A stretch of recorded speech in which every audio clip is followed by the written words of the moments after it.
Ever wondered if you could experiment with composting toilets but didn't want to pay $900 for an expensive setup?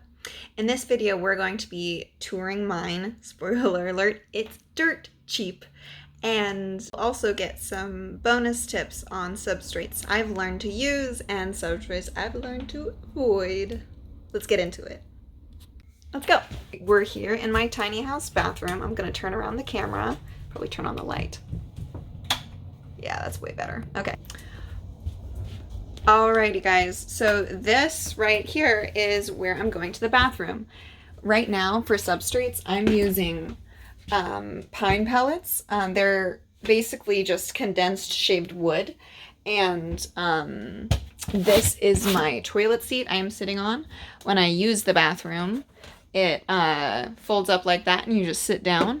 I'll probably get an angle to show you how small it is. It's a little shorter than a traditional toilet, but basically what you do is you just fill this up with probably, I'd say honestly, about that amount. That's probably a couple cups worth of pine pellets at the bottom. And then as you go each time, you fill it up and dump these guys in here like that.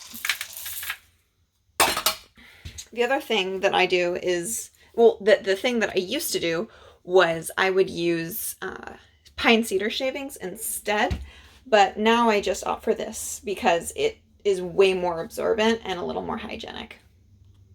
So the reason that I'm opting for a more temporary bucket-based system with just the plastic seat as opposed to something that's more built-in and structural is because I'm not sure where I'm going to be parking yet in the long term for my tiny house. And I have potential hookups for getting a flushing toilet like most people have in traditional stick-built homes, but I also know that it's entirely possible that I might end up living in a place that doesn't have access to that. Totally okay with that. It's better for the environment anyway. And I'll build a more sturdy composting toilet setup myself, or buy one, I guess. Composting toilet companies, if you guys want to sponsor me and send me a video, thank you. That would be great. But at any rate, I have this setup. The pine cedar shavings that I'd used in the past that I've talked about in other videos, I don't recommend overall for catching urine just because they're not absorbent. But for solid deposits, they're totally fine. For this particular setup, it's only for liquid waste. It is not for solid waste because I have a bathroom available to me like 30 feet that way in the big house on the property. So I've just been doing that and it's been fine. So that's where that's been so far.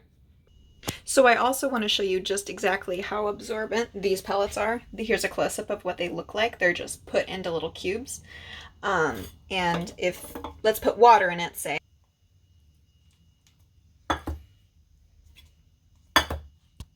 For right now, what I'm doing is just bagging up the waste and putting it in the trash can. If you can see right here, there's a little lip on the liner of the trash can, and I just dispose of that with double layered trash cans, just the same way lots of people do with diaper pails. I'd say right now that the setup is a little bit over full. If you look at it, it's nearly to the top. I probably let this go a little long.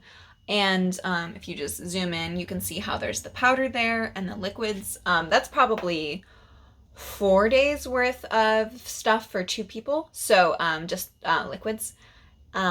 Maybe a little more, maybe a little less. So the reason why I prefer that setup to just peeing into a thing that catches your urine and puts it into a bottle is just because I feel like the smell's pretty minimal and you don't have to wipe off the catchment system after every use. I might try experimenting with that at a later date, and you guys can come along on the journey with me for that.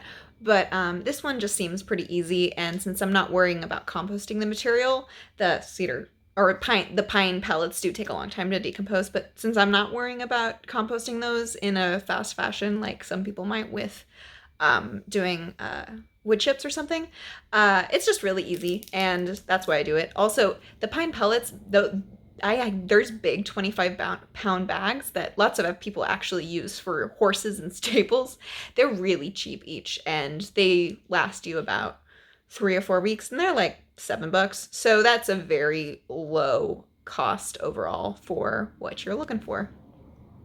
I create videos every single week that document the joys and misadventures associated with going tiny with livability and practicality in mind.